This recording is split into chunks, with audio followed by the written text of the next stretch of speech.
Hello, everyone. My name is JD Calderon. This is Indy Comics Explained. And yet again, I brought on another fantastic group of independent comic book creators. And where is my co host? I don't know. So I brought in the pinch hitter, I brought in the A team. Here we go. I love it when a plan comes together. There you go. Exactly. Oh my goodness. So hello everyone. My name is Daphne Lage and I'm a cartoonist, illustrator, and comic book artist from New York. I have been self-publishing comics since 1992 with this guy. With this guy, he got me into the life. And I am known for the furry fantasy adventure Tall Tales and my medieval fantasy drama Eager Raven, Heir of the First Unicorn, which is on Kickstarter right now. You can read both my comics online at egoworks.com, EGOWORKS, at Tall Tales Online, that's TAILS online.com. And you can also find me on YouTube at my own channel at Daphne Lage, LAGE Art. Okay. What's funny? Oh, okay, there he is. Hold on. Let's see. What's upstream land? What's up, Jay? It's been a while. It's been a while, It's brother. been a while, brother. What's up, D? How you doing, Hey, mama? good. I'm good. Yeah. The question is, how you doing? First time signing on, I think, since before Mother's Day, right? And just in time for Father's Day. Happy Father's Day, everybody. Happy Father's Day. Mhm. But yes, Jay the Unstoppable has been on the mend big time. And it's my first public appearance since I went down hard. You know what I mean? I took a couple L's there, baby. And look, and Allison, she saw you were coming on. Look at what just happened. Yes, it did. Yes, it did. Like I had to reboot the laptop and I'm not logged on and all this other stuff. So I don't know what's happening. I'm just happy to finally try to, get back on the horse right now. All right. Yeah. All right. Yeah. All right. Let's get to the important people. Justin, how you doing? I'm doing great. How you guys doing? Good. You're doing great. Please introduce yourself. I'm Justin Koch. I am the author of SWAT, Secret Wizard Assault Team. Nice. That we currently have a Zoop campaign that's in the pre-launch phase. Basically, it's if Harry Potter was a busted up St. Louis detective. It's sort of what we do in Shadows and The Wire. Yeah, if they met. All right. Cool. And we brought in another pinch hitter. So this is now a trivia show. Is that what I understand? No. I got questions ready, baby. I got questions ready for you, Tom. Yeah. And they're all Jaws related. Oh, that's easy. Somebody What was the Somebody name of the didn't know. dolphins in Jaws 3D? didn't know Oh, that wow. the orca was the name of the ship in Jaws. That was problematic day. Yeah. Really? Yeah. Wait, that was one of my questions, wasn't it? Yeah. Yeah. Come on, man. Yeah. Mhm. Come on. And then we started talking about the Richard Harris movie, right? After that? Orca, yeah. Yeah. It was a good night. It was a good night. As I recall, I was undefeated again. You bastard. SK, what's up, brother? Hey, nice to meet you. I'm from Australia, and thanks for having me on. Way to be. Thanks for being back. Thanks for being back. All right. So let's begin with these shenanigans. It's been a while, so let's start off with the show question, right? Yes. What tactics are you using in crowdfunding that are helping you reach your goals? So just very simple question. So I mean, because we all have. Depending, as simple as doing a lot of heavy lifting there. There you go. That All word right. is doing All some right, work there. All right. Well, let's start out with S. What are you doing to achieve your goals? Oh, look, I'm a planner. So one of the nicest things that Kickstarter has done in the last, I think, 2 years it came through was the pre-launch page. Because, look, I'm not a marketing whiz. I'll put it out there. But I'm very much more trial and error. So what the pre-launch page does a lot is it lets you experiment without much impact. So what I do is, and I don't know if you guys say, I do post this question once in a while, which banner appeals to you? So I usually put up a whole chunk of banners on a Facebook page and go, hey, look, which one do you like? Because that's the first thing people see. So what I tend to do is I rotate between, say, 3 or 4 banners, and you can actually then see which one engages the best. So you can go, okay, if I put this banner up, I left it up for a week, I got 5 new followers. I put this banner up for a week, I got 50 new followers. Guess which one appeals the most? And the other thing I tend to find is, and I'll take one step back. I used to help pitch for a lot of movies, like horror movies and things like that. And there's one whole section when you're doing a pitch for a movie, which is basically about target audiences. So say horror movies, and I'll give you this example. So if you're picking your one ideal horror movie person, like if you had to pick just one person you want this movie for, who would that be? And in a horror movie, it would be a guy who is about 20 to 25. Most horror movies are university educated people. They just are. Like these people who go to university just like to be scared more, I suppose. They like heavy metal. They like true crime dramas. They like court cases. They like, NCIS type things. So you actually have to build this almost psychological profile of your target audience. And why that's important is when you get that profile of that's the guy I want, or in some cases, that's the girl I want that's going to appeal to the campaign. Once you get that, it then lets you know where to appeal to it. Like, for example, if you have a horror comic, start going tangentially to horror groups and whatever and start appealing. Hey, you know what? You might not like comics, but this is a good horror story. Check it out. And what you tend to do is, you can then see how your marketing is building up by the number of followers that you get. Now, if you go to a horror movie group and you say, hey, look, this one might appeal to you, blah, blah, blah, and you start getting followers, your engagement has worked. And it's, to be really fair, it's a whole bunch of trial and error. And once you've done all the hard work and you've built up your decent follower base, you're then hoping that when it does launch, it goes very smoothly, because 30 days is a very short period of time to start trying to find a new audience. You kind of have to do the hard work first. And once you've done the hard work, hopefully it translates to backers and you have a stress-free campaign like everybody wants. Okay.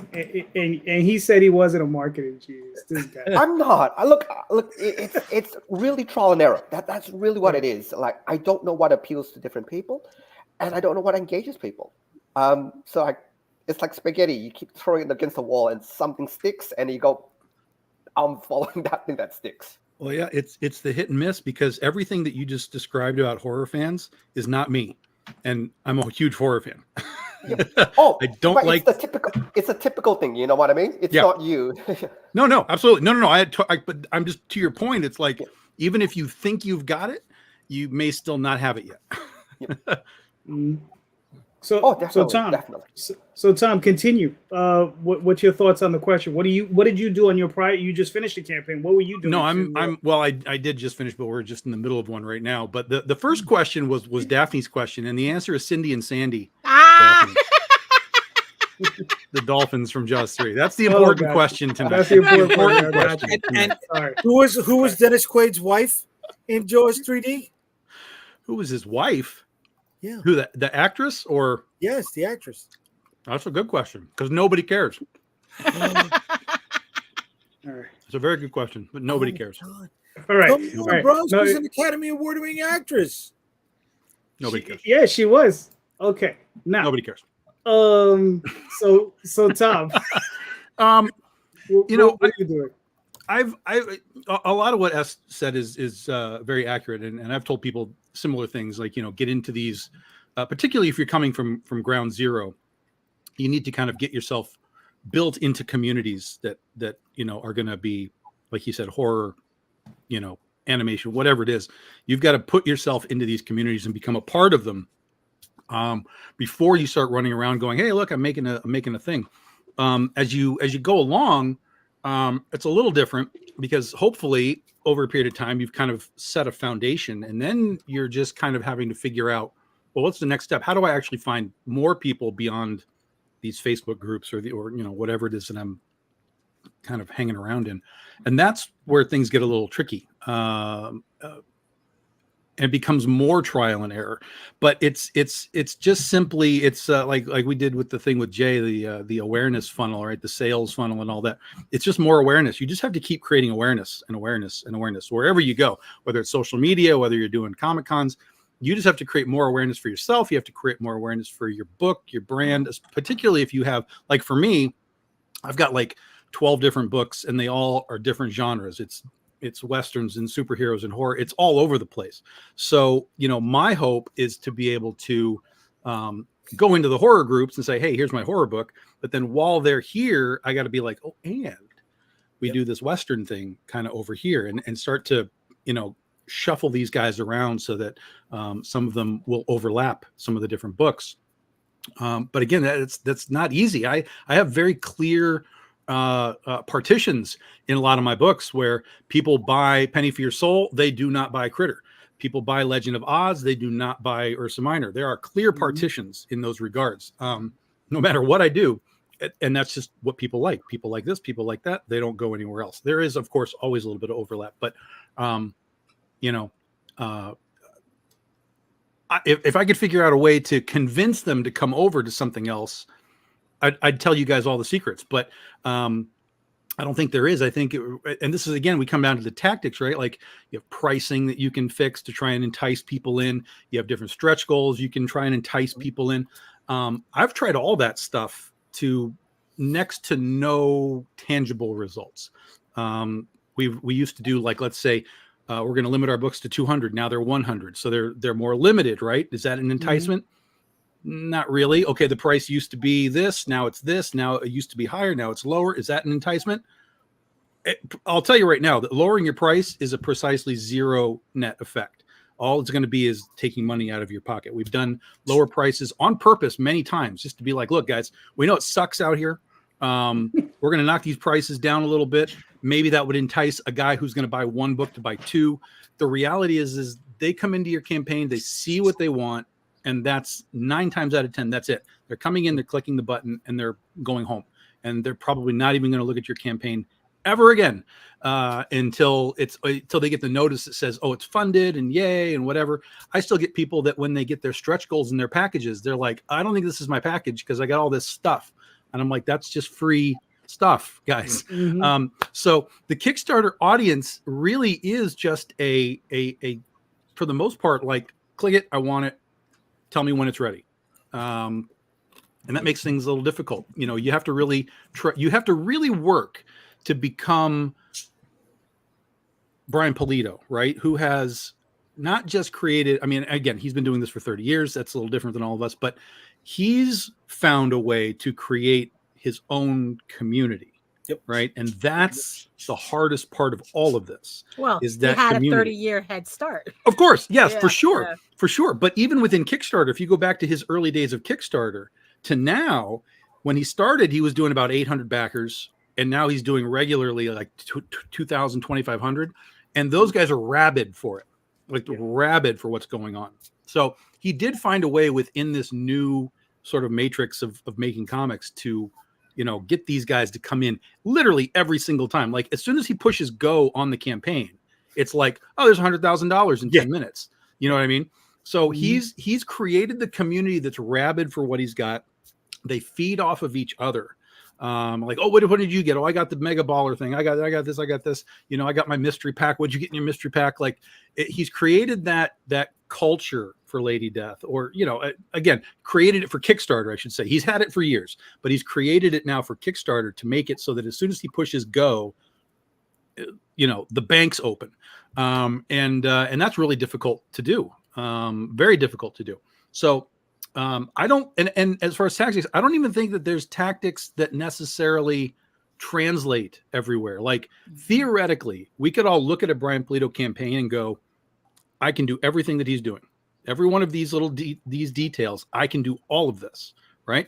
but it doesn't necessarily going to translate to your followers, your fans. Correct. Like we've done a lot of that stuff. Like, hey, we're going to give away metal covers. We're going to give away this. We're going to give away that. There was no tangible push forward from those tactics that told me that. Now, the people that got the free stuff, they were happy. They were like, yeah, this is awesome. But there was no like launch forward of, hey, I'm coming back. Are you doing that again? Are you going to give another thing away again? Like they just assumed one and done. It's just out there. And we've done it multiple times. So you kind of have to figure out the tactics that are going to affect your actual followers and buyers first and foremost. You make them happy. That's the ultimate tactic. Make them happy. And then you should be able to kind of create a groundswell just over time. You know, just that grassroots thing. As those guys are happy and they're talking about it, other people will hear, oh, what's that? What's that? What's that? What's that? And then you can kind of bring them in and hope that you can kind of snag them. All right, cool. Justin, you have any thoughts? I really should have gone first, is my thought. Sorry. My strategy is basically just go to every podcast that'll have me and see what happens. Yeah, awareness. Yeah. First campaign, so I'm learning a lot. I kind of view this as my opportunity to make a bunch of dumb mistakes and learn from it. But I'm just listening to you guys talk, so that's way more productive than anything I could add. Yeah, I can tell you that it's really hard. You know, it's hard to get. But that's why we have this podcast, is so that we all learn. I mean, like, you know, SK, I think, you know, gave us some valuable information as stuff that I was like, oh, because here's a question for you, SK, because here's something. That image, you know, when you put up your the pre-launch, you can change that image just by going. Will it change? No, You can Yeah, change the you didn't know image. that? I'm so mad. No, I never tried it. I figured it would just stay even if I changed it. So I never tried it. Change the okay. image and change the words because Right. Right. You Change see, your what he's not saying is that he knows this already because I've told him this, and he just goes, "Nah, I'm not going to do it." Oh, I know that answer. I don't remember that from him many she listen. I'm not gonna lie. She may have told me that. I may have not heard it when it happened, Yeah. but she may have told me. It's all possible. bullshit. Marketing is all bullshit. But yeah, typically, Yes. that's my usual response. All right, Jay, what are your thoughts? Fuck if I know. You know what? I go to everybody else's page when it's up and running, and I try to figure out what I can do that they're doing for free. Mm-hmm. You know what I mean? Free 99 is my favorite price, and I try to apply whatever method they're doing out there.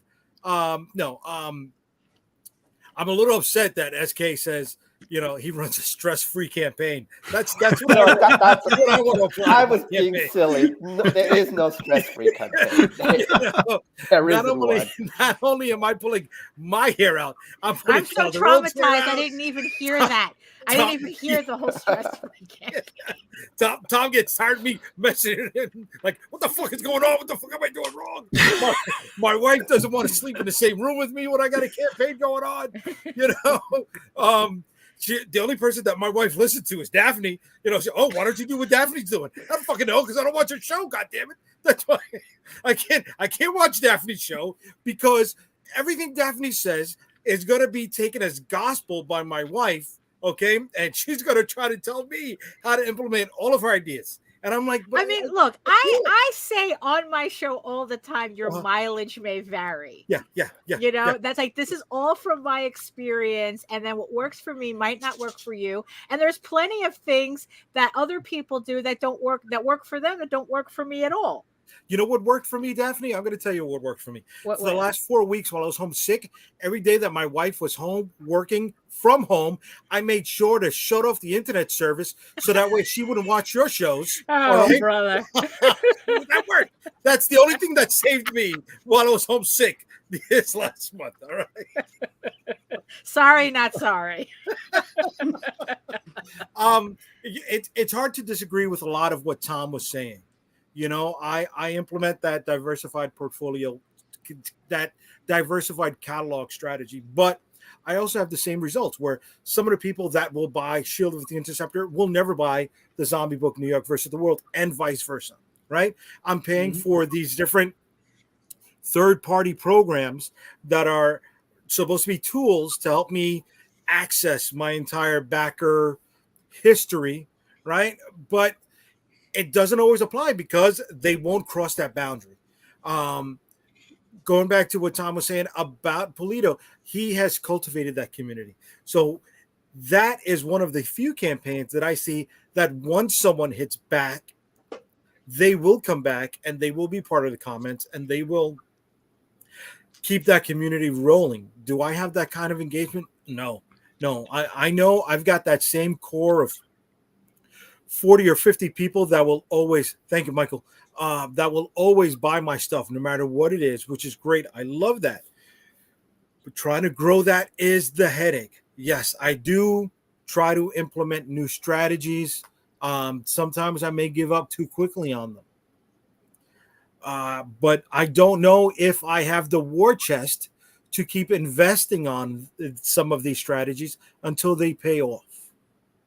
I think the only strategy I have is to be consistent and to continue rolling out a new product every 2 months, or hopefully every 2 to 3 months. So that way I remain in the memory of the backers that are there, right? And I know there are folks that are out there that say, this is a zero-sum game, but no, money is not infinite out here, and you gotta catch the dollars where you can. So that's the business point. You do, because if not, who knows if you're going to be hitting enough to make it to the next one. Mm-hmm. And there's two, and the thing is, there's two types of things you're dealing with. It's not just money; it's also time, right? Because you don't always have the time, right? Because we all work. Yeah, I work a full-time job. I know Jay works a full-time job. I don't know about. I've got this lake I got to deal with. Yeah, Tom has a lake he has to manage. That's true. So that's why he's so skinny now. You know what I mean? He's out there. He's skimming the lake on a regular basis. The mosquitoes are sucking all the blood out of him. Whatever's working, it's working. It's fine. It's fine.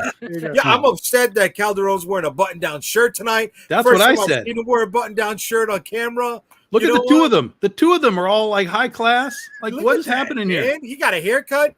Justin, I got nothing to be angry about with you. Maybe because you're using Zoop. I don't know. Just for shits and giggles, we'll toss that in there for you, bro.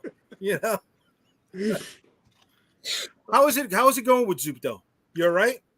I like that it's curated. It's indie comics only, so I thought it would be a really concentrated audience of people that would be very interested. Where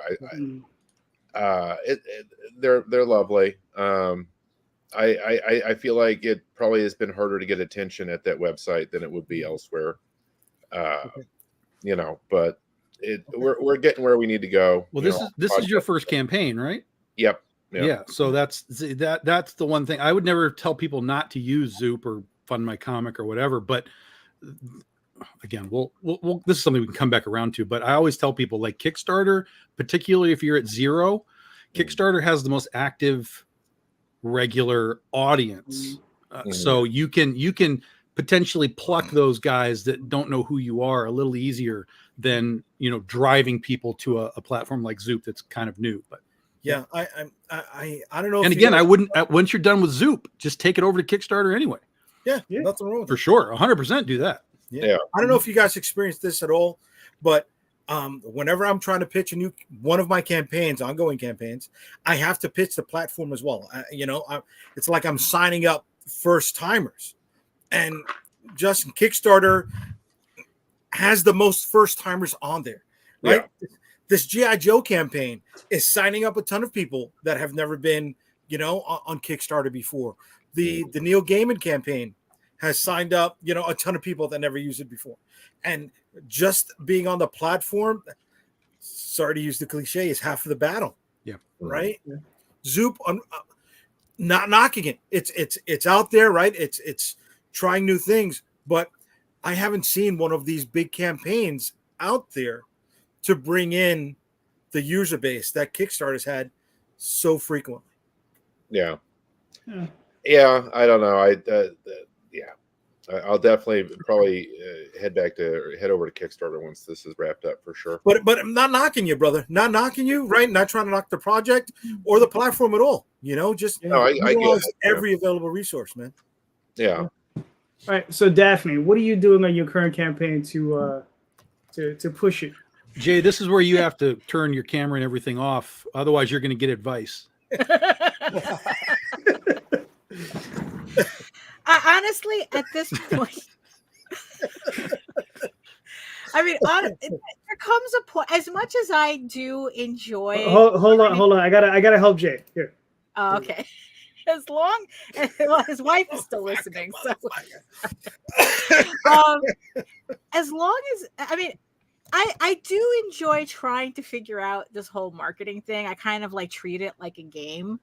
Like, okay, how do I, it's like, I know Jose hates the phrase level up, but it's like, okay, how do I get this moving? Like, what do I have to do? Like that whole thing, right? But at the same time, there comes a point where it's like, I'm kind of tired of the game, and it's like, especially when I feel like I'm selling a book that's a little niche and not exactly something that fits readily in the ecosystem that is Kickstarter. In terms of, it's like I don't like, the main thing is that, it's like I don't have the audience to push me, to push me to the next level. But at the same time, it's like I'm kind of getting to a point where it's like I feel like I've exhausted like where I can find my audience in this community. So at this moment, I'm kind of at a loss. SK talked about the whole thing about knowing your audience. And, I've done that. I've done the workshop, the worksheet on that. It's like, oh, how, it's like, okay, who's your optimum target audience? And I don't think that what I think my target audience is really in comics. As strange, and for someone who does comics, I think I'm in kind of like the wrong room in comics. Really? And what I've been doing is that I've been actually looking more towards people who read fantasy novels instead, trying to see what all these authors are doing and how different their marketing, because sometimes it's like sometimes you just need to mix things up a bit, as opposed to just like doing the same thing over and over and over again. I feel like there's a word for that, but just trying to look at different things. But then, like I said, there just comes a point where it's like, my optimum audience, I don't think is here. And there just comes a point where it's like, okay, I do pretty average on Kickstarter. And it's like, I have it in my head now that the most important thing is just to finish the series that I'm working on. And then like, maybe once it's done, I could come up with better ideas as to how to market. Like, it might be easier to market a finished series as opposed to like an ongoing series. But I don't know. To go with Jay, your guess is good as mine. Your guess is as good as mine.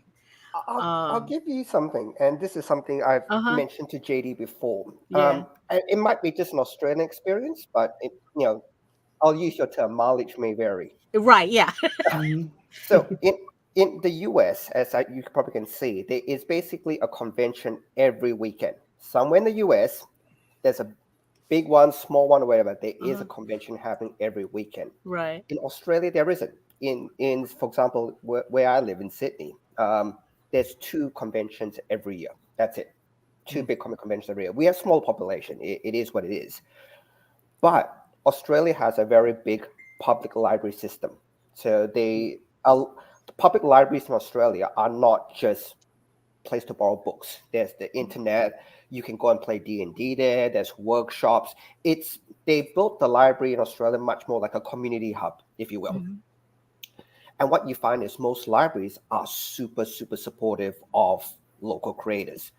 So and I've usually advised is, in a lot of cases, is reach out to your local library. Like, for example, I do library workshops almost once every 2 or 3 weeks.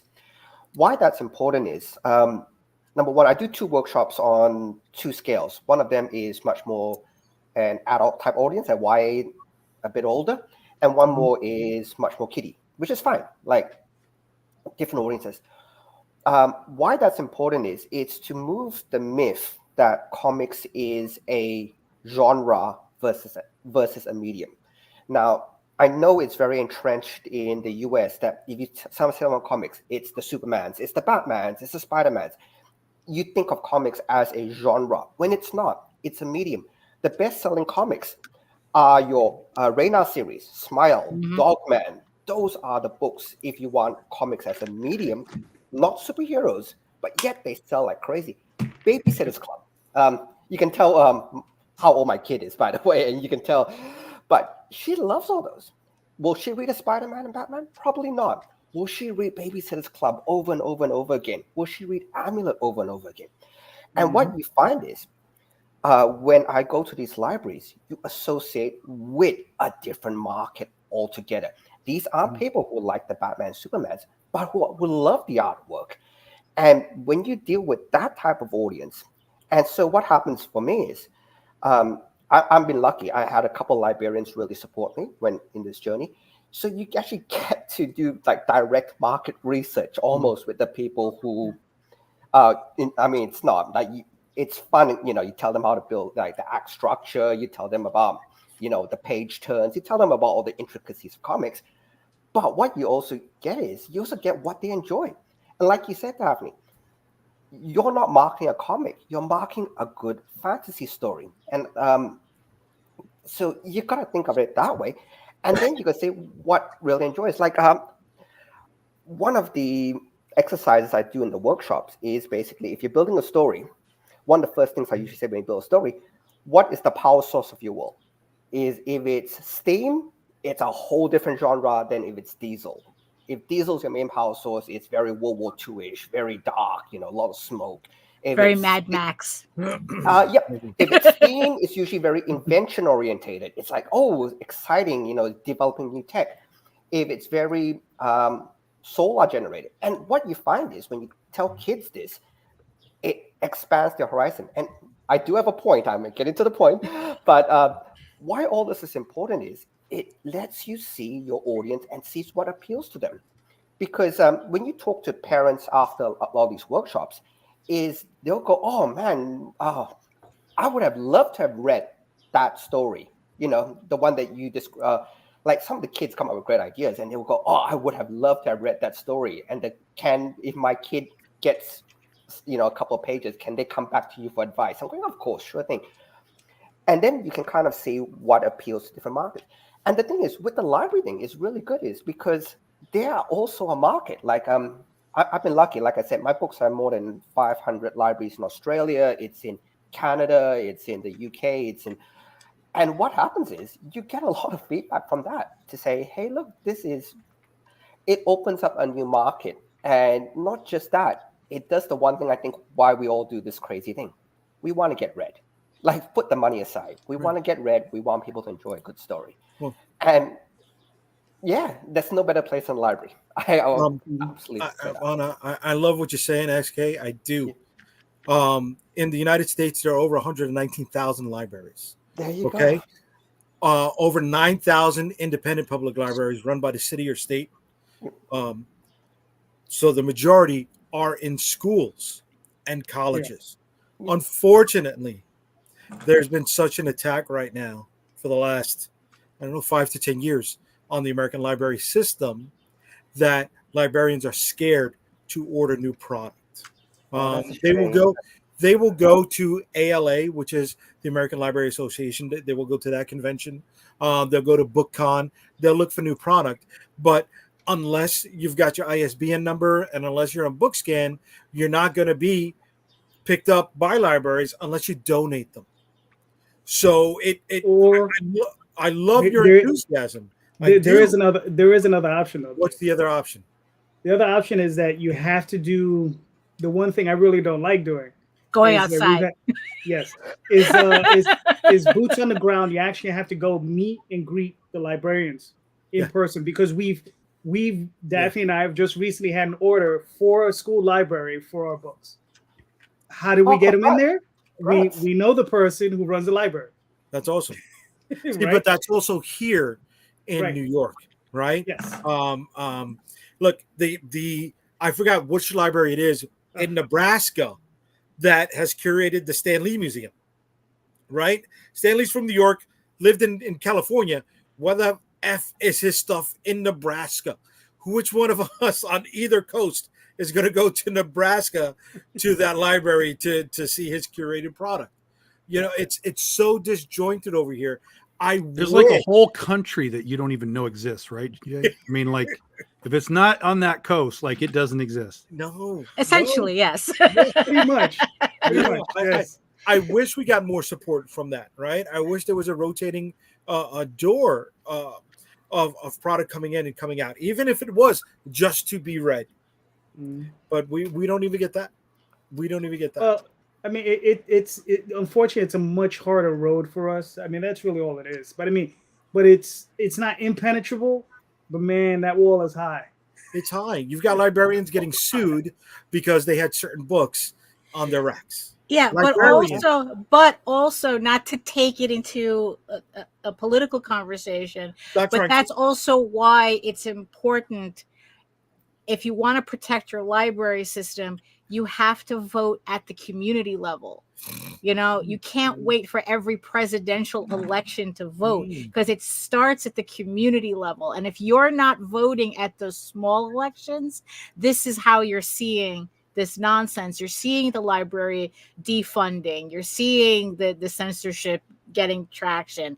It's, you know, it's like when they say vote for your local school board, you know, that's where you have to make your impact to change all. But that's beyond what we're talking about. But you know, since you brought that up, you know, I suppose I've been lucky in Australia. It's not that polarized here in Australia. So they actually have a fund in most libraries here that support local creators. For example, if you have an artist who lives locally who actually says, "Hey, look, I want to do something," most libraries actually have a little bit of funding to go, you know what? Here's $500. Go make a proof of concept. You know, knock yourself out. And the libraries in Australia, that's why I'm always so happy. It is seriously your community hub. You have people coming here to do yoga once in a while. That's, you know, they have rooms for Pilates. It's not just the library. It's the whole community center. And in America, our McDonald's look like gulags.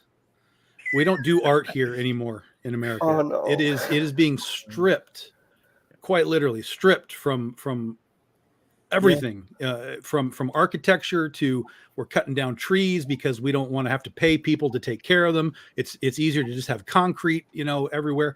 Like we literally have an attack against art in this country, and it's something that really doesn't get talked about enough, but it's wildly true. And I'm not talking about just like art, like what we do, comics and stuff like that, but just in the general world, it's just everything's being torn down, and you know, how do we maximize efficiency of what we're doing, and painting something red and blue with a fancy roof just doesn't even matter anymore.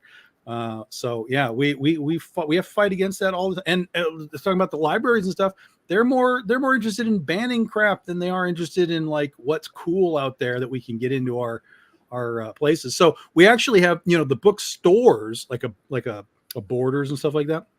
Those are actually probably even better places to go in, because those places, they're just like, hey, they banned these books. Guess what? Here's a whole rack of banned books that you can come get from us right here. So like places like Borders that have like, particularly the bigger ones that have like coffee places and stuff in them, that would be the place that I would look at for trying to get my stuff into more than the library. Because again, the library has all kinds of extra threads that it has to kind of, you know, weave its way through. Didn't Borders go out of business 20 years ago? No. Huh. Nope. You got Borders by you? Yeah. I don't have any Borders here in New York. Yeah. Or maybe I'm not thinking. Maybe not. There's what's the other one? There's another one with a B. Barnes and Noble. Barnes and Noble. That's what I'm thinking of. Yeah, okay, yeah. Because Borders did go out of business. Yeah. Barnes and Noble. Yeah, but Barnes and Noble is still around. Yeah, we still have the big one here. I mean, it's still great. That's the question I should have asked Tom in trivia. Which one went out of business? Barnes and Noble's or Borders? You would have blew that one in a second, man. Now I know. I don't actually have any experience with this, but I have like indie bookstores will probably be a lot easier to access to that kind of thing, right? Like Barnes and Noble, they got to worry about the management up top. With the indie store, you're probably talking to the owner, and they'll take you, but just on consignment. They'll always take you. Yeah. All right, so SK, we got your campaign up. Talk us through it. Okay, it's actually finished, so that's the good thing. But it still says back this project. No, but that's the thing. I'm trying something new called it's just come through. Late pledges. Yeah, late pledges. Yeah. Oh, okay. Yeah. So, there we go. So I've actually never used this function before, so it's a big test for me. So basically, you can pledge post campaign after it's finished, and I'll be honest with you, it's kind of worked. It finished up about a week ago, and I think I picked up another 6 or 7 new backers since. So it hasn't been too bad. It gets about a 1 a day. I don't think Kickstarter pushes it during the when it's in the late pledges mode. But yeah, look, the story is basically I try to make it into a technology religion type thing. So look, I'm not that preachy, so you don't have to worry too much about it. But it's very much when the body can be replaced. What does it mean to be human? So it covers a lot of that. So yeah, it actually went really well. So I'm actually really happy with how it finished up. Because I'm from Australia, and this is where I think if you're talking about marketing and crowdfunding a bit, my push really has been on the digital side. So if you look to the right-hand side on where the rewards get backed, if you look at the digital ones, that's 57, 156 number of backers, and the PDF, 261. So you can kind of see I've got more than, give or take, 400 backers just on the digital tier itself. Nice. Very nice. And the reason behind it is, let's face it, shipping from Australia is absolutely crazy. It's absolutely. I have to fill in customs forms for every single package. You know what I mean? And what I find is, it's just much people like digital, and that's probably a whole different conversation. But there does seem, at least for anecdotally, there seems to be a huge push for digital. SK, I got a question for you then. Do you think, like Justin is using Zoop, they do their own fulfillment. Do you think that if you went to Zoop and they'd handle your fulfillment here for physical products in the States, those numbers would flip-flop for you? Potentially. Oh, look, my main thing is, like, and I said before, I do this to get read. I really just want to tell the story more than anything else. It's the story. I want the story to be told. So I do have some distributors in the US. So basically, I send them a huge box of stuff to the US, and then they break up the box, and then they send it on for me. So it saves me quite a bit of money that way. Nice. But I do find that people, again, anecdotally, digitally, it seems to be, even the backers within Australia, I would say most of the backers within Australia are digital as opposed to physical product as well. So even if you take the shipping issue out of it, it seems to be very much I don't know, it seems to be moving into the digital world. And it, like, for example, original sketches, original artwork just isn't as popular as digital anymore. I would imagine. Yeah, I mean, I would imagine due to the cost, because I know, like, for me to ship a package to Australia from here, I mean, we're talking about whatever the cost of the goal is. I mean, whatever the cost of the level is, plus an extra $40 or $50 just for shipping. Oh yeah, you know. Yeah. Because from New York to Japan through stamps.com for I guess not even a 2-pound box was about $30 to $40. Yeah. And By the way, I will extend this to everybody in the panel here, or if anybody ever does reach out. If you have 5 or more packages of people you want to ship in Australia, please reach out. I will save you some money, because I think that once you hit 5, it's cheaper to send it to me and for me to break it apart and send it on. Oh, awesome, country. man. Thank you so I much. think, like in Australia, to send a 500 gram, I think, which is, I don't know how much that in pounds, but half a kilo, it's 7 Australian, which is about $4 US to send. But half kilo is about 1 pound, 2 ounces. Yeah, yeah, about that. As long as it's flat, like T-shirts, mugs, and stuff will be more expensive. But if it's flat and like, comic book size type thing, you can stack a lot into there, and it's like $4 to send within Australia. So 500 grams is about a pound and an ounce. Yep. So you figure 17 ounces. Yeah. So I did it with somebody. Once you reach about, I think the number was 5.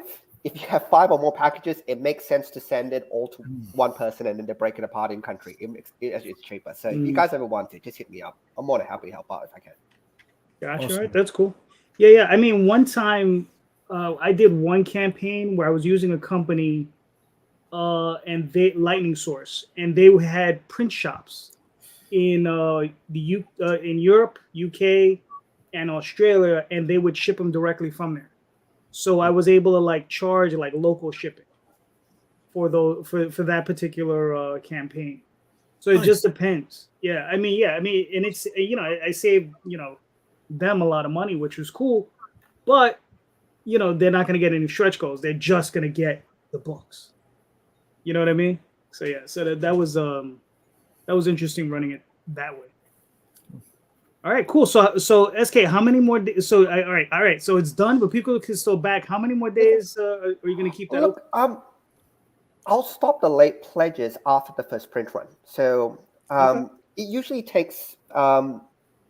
My timing is it takes me another 3 to 4 weeks to sort out all the production. Printing takes about 2 to 3 months. It just is what it is. You send for the proofs come back, you edit the proofs, you send for the second batch of proofs. It's 2 to 3 months. It is what it is. Right. But as soon as I get the final numbers, which is probably another 2-3 months from now, and I will now print 100 books, 500 books, 1,000 of them. As soon as I lock that number in, that's kind of when I think I'll stop the campaign, because I don't want people to go, if I have 100 books and then somebody gets the 101 book that comes in, I'll go, oh God, printer's not going to print one extra book for me, that type of thing. So I'll probably stop it as soon as I lock in the print numbers, and that's probably about 2-3 months from now. But like I said, it's something I'm experimenting with, just to let it run, let it flow, and see what happens. Really, see if it. It's better than a poke in the eye. Just a couple of extra pledges every 1 or 2 days. Gotcha. Okay. Cool.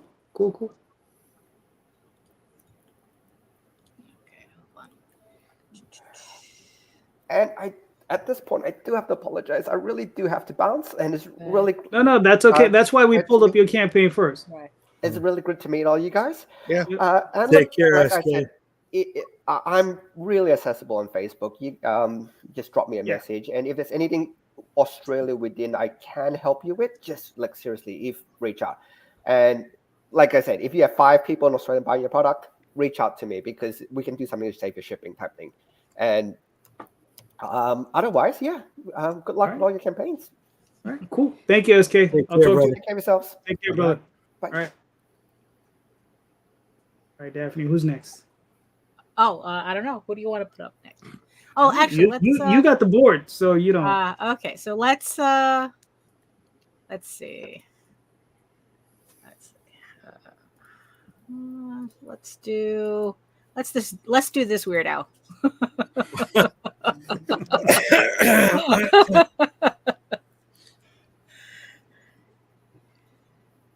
Yep. We're back. We got 6 days. We end next Saturday. Are we doing a show Saturday, Mr. Trivia Man? Or are you still not doing shows? We will be back next Saturday, brother. We Uh-huh. will be back. You want me to set up trivia for you next week, baby? Yeah, that'd be cool. Yeah. We're rocking and rolling next Saturday, brother. I'm on a 3-show win streak. So yeah. We got to bring some this is our annual summer camp comic, guys, where we take all of our characters out of their normal habitats, send them all to summer camp, and along the way we also celebrate some of the weird holidays throughout the year. So like in the past we've done Alien Abduction Day and Princess Day and all Goth Day and all these things. This one celebrates National Drive-In Day, which was the 6th. Catnip Awareness Day, which was yesterday, the 15th, and then Skateboard Day, which is the 21st. And then we end this on the 22nd. So we get 3 special days all mixed into this story, done by Nia Rufino. She's doing all the interiors, art, and colors for us this time. So it looks amazing. And it's a small campaign. There's only like 5 covers. And then there's all the sort of the back issue stuff you can get a hold of. Very limited back issue stuff. So if you missed out on those things, you've got an opportunity to get some of it back. Some of our previous camp books and so on. And then right there, that one, next one down. Yep. So it's also the 20th anniversary of Napoleon Dynamite this year. So we did a little tribute to Napoleon Dynamite in the Vote for Pedro shirt. So that's Schoolgirl, and that's Critter's sidekick in her book, and she's got the Vote for Critter shirt on her. So we did a little Napoleon Dynamite throw out there too. Very cool. Nice. All right, cool. So you got what, 6 more days? And then, all right, now Tom. So this one will end in 6 days. How many more days before the next one launches? When this one ends, we'll have 3 weeks until the next one. We launched July 13th for our BD 14 anthology book. Gotcha. All right. Yes. Cool. Now how strict is your calendar? It's pretty locked through all of next year.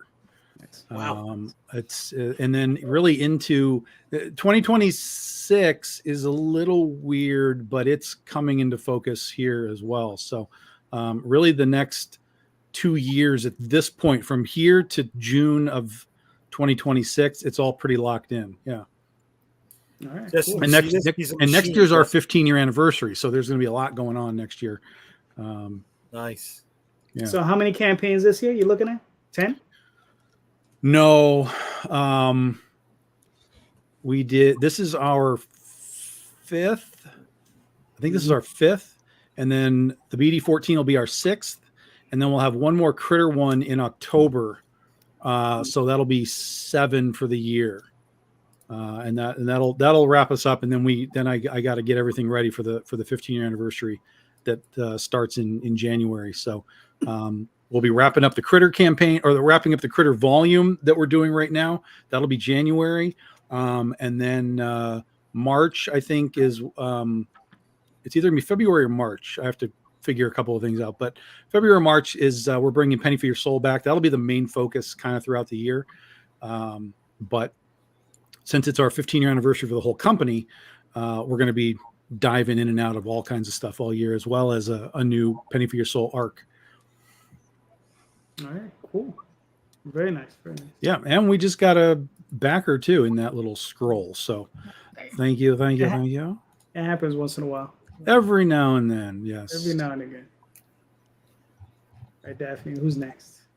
Okay, let's do. You lost Justin. Oh, I was about to pull his up. Oh, okay. Oh no, he's there back. he is. He's back. There he is. Okay. Sure what happened. Sorry. That's There it. you go. All right. Yeah. Okay. So SWAT, it's a very special project for me. I'm so proud of it. But I mean, it's like I said earlier, basically Harry Potter meets What We Do in Shadows and The Wire. It's hard to explain. I mean, it's unhinged. The point is that it's unhinged, and I don't want to explain how unhinged it is because then that's spoilers.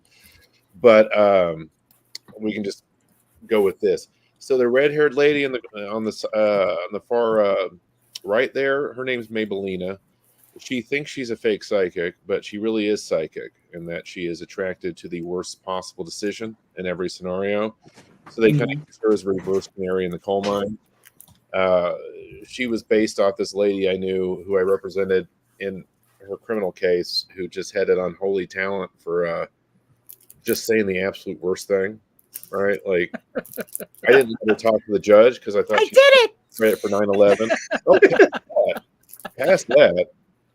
That's Really? new crimes, and crap like that, or stop saying pounds. Don't give specific weights of drugs. That's a bad idea, or what have you. So and Should I then tell them about the Coke in the trunk? right, yeah. So you run into some interesting decision making sometimes, but she was remarkable on that front. The old guy on the other side, he's Hermes. He's 3,000 years old, and he refuses to retire, even though he's very senile. Lisa's just kind of the normie, and Girk's the jerk, and he's kind of based off Yaphet Kotto and Homicide: Life on the Street. Point being, they start out trying to they have to fire somebody, and so instead of doing that, they call in a tip about some vampire that has a bunch of bodies in his yard to create a red ball so that no one can get fired. And then it just sort of spirals out from there, where it just gets weirder and weirder and weirder until 36 issues later, you're in space. But anyway, so Nice. Now, is this a one shot? Is this a trade paperback? What is this? A standard comic? What is this going to be? It's a standard comic. I've written 36 issues. Cool.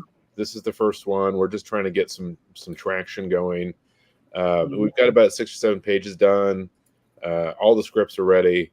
I mean, well, the back half probably needs to be a little. I need to do a dialogue pass or two, but they're pretty much ready. Yeah, so I mean, it's all there, and it's.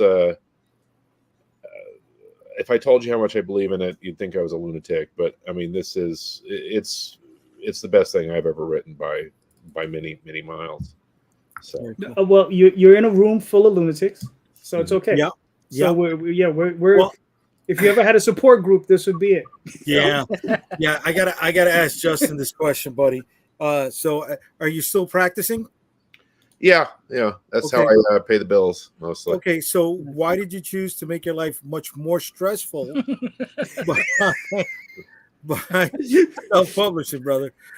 Well, it's just been a lifelong dream, really. I wanted to. I've been writing since I was like 6.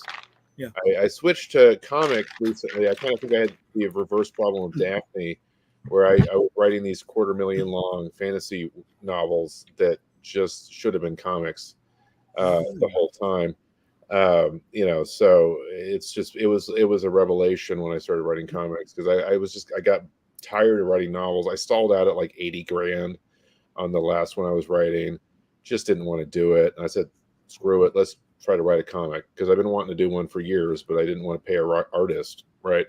And it was just a lightning strike of like, oh, I'm really fucking good at this. Pardon my French. Yeah. But it just felt right in a way that I didn't realize it could, basically. So this is where I'm at now, probably permanently. So it's been a lot of fun. That's cool. You're the third, maybe fourth lawyers that we've met. Doing this. There's 3 or 4 lawyers. Everybody keeps mentioning that. Yeah. It's a lawyer is it's a job for frustrated English majors, so it's not that surprising. So yeah. Well, one of the most I don't want to say prolific, but a well tenured writer of Wonder Woman for DC was still a practicing lawyer when he was writing it. I'm sorry, I forget his name. Yeah, well, so was Bill Manilow. Bill Manilow was a lawyer. I didn't know that. Yeah. He became a lawyer because he didn't feel he could make enough money in comics to live. That's probably accurate. Yeah. That's true. Yeah. And the thing is he was there during the golden age. If he would have made, unfortunately he had an accident and you get hit by a car and all this stuff, and he's no longer able to write. But I think if he had continued through the 90s, I think he'd have been just fine, because those royalty rates during that period were crazy.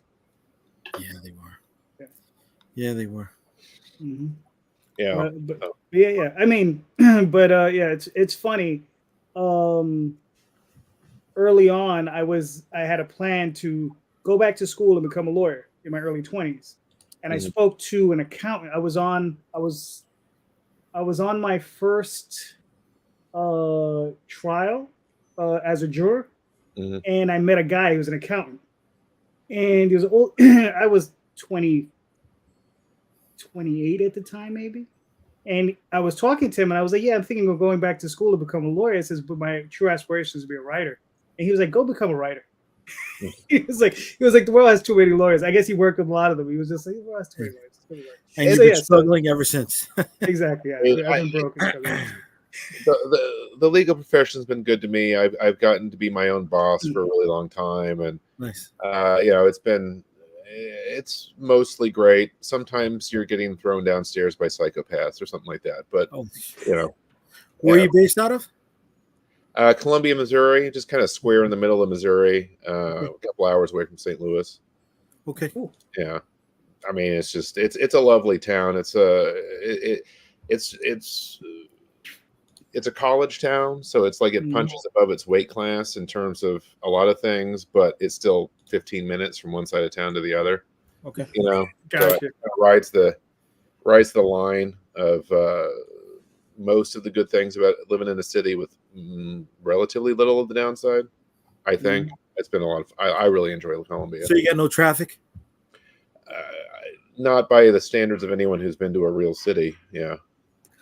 we live in New York City, so that's why Jay is saying that, because he's always stuck in traffic. I don't have to go 15 miles, buddy. Yeah. 20 minutes. I hate you. Can I have the button to kick him off? Him and Tom. All right, Tom just crosses his leg to go, food shopping. I'll hop on my boat today. You know what I mean? He spends more money on diesel. Yeah, I mean, it's that's a big part of what I not that I ever lived in New York. I've never even been in New York, but the daily 2-hour commute, that kind of comes with going anywhere in a city is frustrating. Bananas. Bananas, brother. So I don't know. I take the train. It's 30 minutes to work for me. So sometimes if on a good day, it's 20 minutes. That'd be awesome. I mean, public transportation's great, but I mean, Kansas City and St. Louis don't really. I mean, I guess they have buses, right? But there's no high-speed rail or anything cool like that. There's no subway, so you're pretty much just driving everywhere. No, that's cool. All right. All right. Daphne is preoccupied. So Jay, what's your question, brother? Well, I got a pre-launch page going on right now. Too, and we don't care. I don't know if you noticed. Some of them done. My first time back, I almost died. You know what I'm saying? Give the guy a little love, bro. We only got an hour left in the show, Jay. We can't be doing this stuff. Hold on now. Hold on. You said almost. Almost. Almost. Listen, count. There would have been a void. Hand grenades. There would have been a void in the crowdfunding community because JD Unstoppable. It's like a pinprick. Nobody would have noticed. I mean, I went off screen to find my pin and everything, man. Come on, bro. Come on. I'm working here. I'm working. No, just so she's controlling the board. That's what I'm saying. Yeah. Yeah. Okay. Because it's funny. I bought my computer 3 weeks ago. It's sitting upstairs in my living room. Yet I've yet to put it together. So based on that answer right now, we know you're not taking your wife's advice when she tells you to try new things because it's taking you 3 weeks to unpack a computer. Yeah. Well, I have to clean my desk, and that's really the issue. I've seen the desk. There's nothing to clean there. And he'd rather have a computer sit in a box for almost a month in the living room than clean his desk. It's 3 weeks. That is what you call a mamau. That's what a Puerto Rican calls a mamau. Listen. Don't stop projecting. Okay, hold on. Daphne, do me a favor. Pull up Jay's campaign. Yeah. It's just a pre-launch page. Before he starts crying. He keeps crying. I'm not crying yet. Justin, I'm sorry. This is New York love. This is how we show we care for one another. Woo-hoo-hoo! So I took the advice of some of my my online buddies, my contemporaries, my peers. I have more advice for you right now.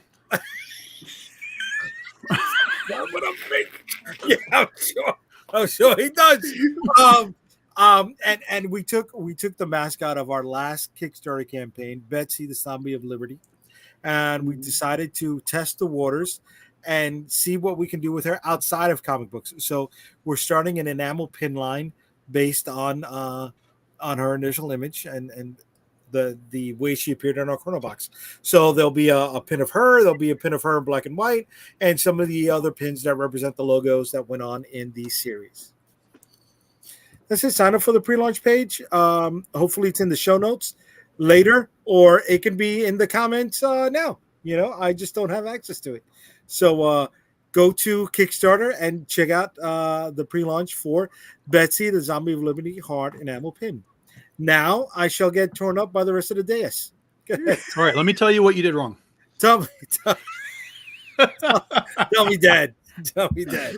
No, but I do have a legitimate suggestion. Go. Listen, it's not launched yet. Not Betsy as you spelled it, but Yeah. BET-Z. I was thinking about that. But it's just I tried different ways. I tried the ZEE. Nope. It just doesn't look as clean as Bet-Z with the ZY. I know it doesn't look good. I've played I know around. that with doesn't look good. I think that though that the zombie fan base is trained to cue in on that Z letter that stands like alone. World War Z. Yeah, Yeah. For example, yeah. Yeah. Like they're trained to understand that Z means something. Yeah. And when it's Betsy, the way that you've spelled it, now you've got it Zombie of Liberty right underneath, so that helps obviously. But Right. When you've got it kind of like Subtitles that, always work. it doesn't quite give it that Yeah, zombie punch. Well, you know what I mean? So again, it's not bad, but what he could do is that Talk to he me. could put some emphasis on the Z, like Also make it like that, a different also color Okay. or Yes. larger, so that he can still Okay. have his Yes. Betsy, but emphasize the Z. Yes. So Yeah.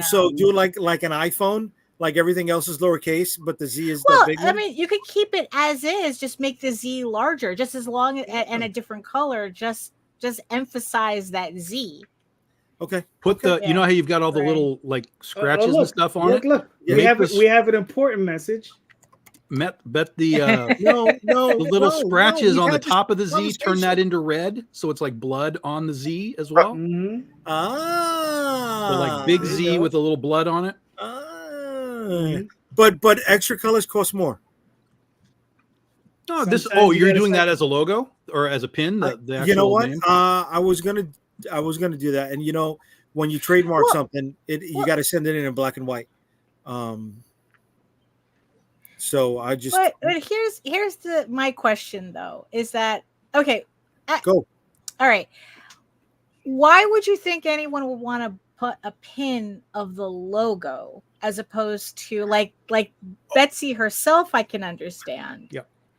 But why the logo? not a pin of the logo, but the title of the book. Well, right. Yeah. Okay. My question still stands. Why would Yeah, anybody even in the context, let's say Spider-Man, right? There's very Yeah. few people that wear a Spider-Man pin versus a Spider-Man. Spider-Man pin. Right. Yeah. You know what I mean? Yeah. Not to say that they don't exist, certainly, Yeah. but there's going to be way more people that want Right. the costume pin versus Right. like I have Spider-Man written on my Right. lapel or whatever. You know what I mean? Gotcha. Yeah. Like Gotcha. honestly, it's like if you say if you still wanted to incorporate the logo into your pin design, Uh-huh. make that a sticker. Okay. If you right, Okay. because pins are expensive Yeah, enough make it to a make. stretch Right. goal or a like a magnet Yeah. or something. Yeah, Okay. it's like pins are expensive enough to make, and it's like, it's like I don't see people interested in a logo as much as that they Right. they want Betsy, they want the New York versus the world because of the skulls, right? But the logo itself, I don't. I know, and Yeah. I've had that problem because I've never really been able to sell shirts at conventions with the Mhm. Unstoppable Comics logo. Right. Right? Yeah. Just a blank image, or a title, Uh-huh. right? Or the name of the character, as opposed Right. to something branded with Unstoppable Comics. It's not going to move unless it's Supreme or Kith. You're not going to move anything that has the logo on it at all. But I was thinking of the way I have the skull and the bats, right? The the New York versus the World title. Yeah, those. Yeah, but the skulls No, will help those spell work. that. Yeah, it's the skulls that do it. Yeah, they do. Yeah. You know, I mean, it's Yeah. an aesthetic. You know, you're feeding into an aesthetic. Like even the zombie Statue of Liberty, it's like, yeah, I see people picking Yeah. that up, but the logo itself, that doesn't, like, look at it. Look, okay, you know what? Let me ask my question. You know, because sure. maybe, you know, because okay, so I was watching a video the other day. This other artist was talking about the whole Kara controversy. I'm not going to go into it here, but it was, you know, I just a don't new know. You gotta give platform. me- A new platform opened. It's People good. are pissed Kara? off at Kara. People Kara, are pissed okay. off at Instagram. A new platform opened. All the artists are moving to Kara, right? Okay. And what they're doing is that they're pretty much shutting down their Instagram pages and whatnot, right? And at the same time, they're all complaining that, oh, we resent the fact that we have to start our audience again. So this artist did a whole video saying that the problem with artists is that they don't know how to use social media because they don't know how to think like the people who are buying their work. Okay. And I think that, like, a lot of us kind of like, we get so wrapped up in like kind of like what we want to do that we forget, well, what is it that our like the audience that we're trying to appeal to, Right. what do they want? So my question is pretend that you're on the other side of that table and you're seeing your stuff for the first time and don't know anything about it. My shit is dope. What would that customer see? Yeah. And what is it about your work that you think would appeal to them? Like, what is it, like, what would the like if you were looking at your work, what is it that you're looking at that would make you buy that work? Okay. If you think about yourself, if you think about putting yourself in your customers, your audience members' head, rather than being in your own. Dee, I love your question. I do, because I Wait, told Jay, hold on. Chill. Let's let Justin answer first. Yeah. Yes. Was there a question? If you were looking as a customer, looking at your work for the first time, how, like, what would the customer be looking at that would actually like convince them to pick up your work?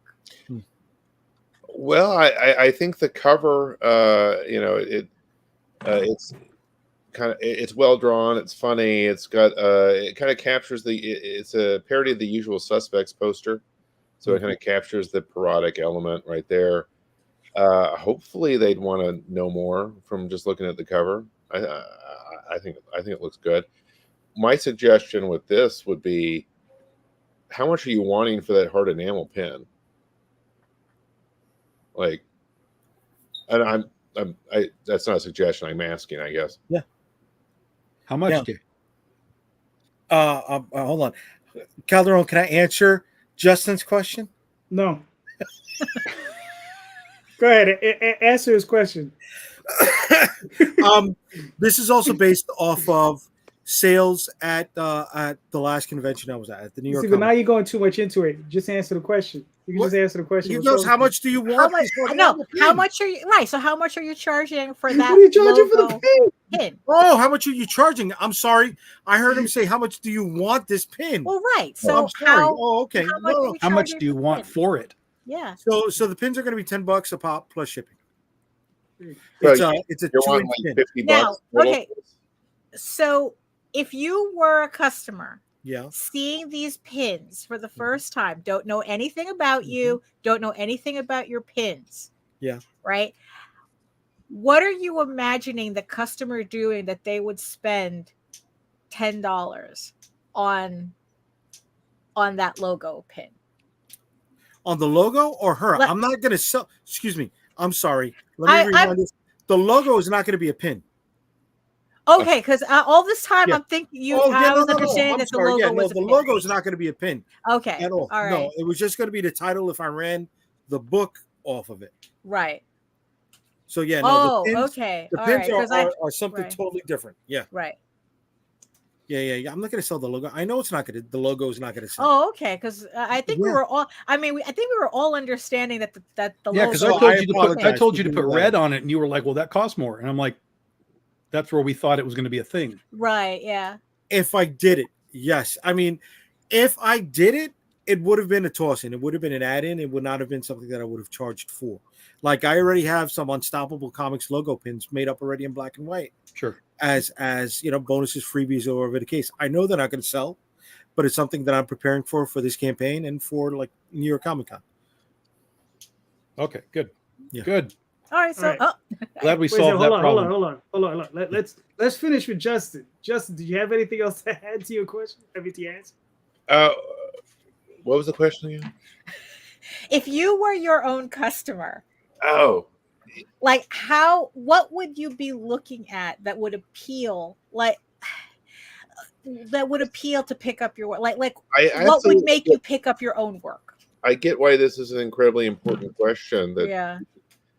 I'm so involved in it that I just think it's awesome. Is the answer? So I Which is why That's the I'm right answer, asking- Justin. Yeah. I'm here to tell you that that's the right answer. Yeah, no, I totally get your point. I mean that matters a lot, right? Because you get so stuck on your own work, and it's the you're always your own worst editor type of thing, right? Like you just can't see what everyone else is annoyed by.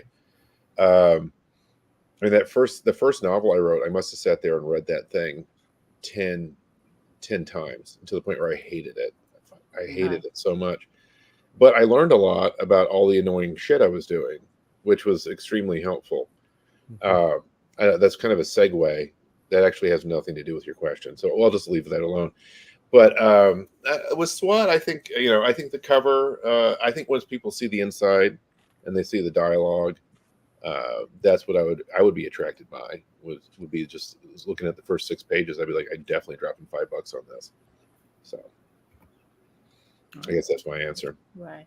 So I guess like to add to that. So who is your optimum customer, your audience? Like SK was talking about, know your audience and create this I guess who are you selling to? I guess I'm just so in love with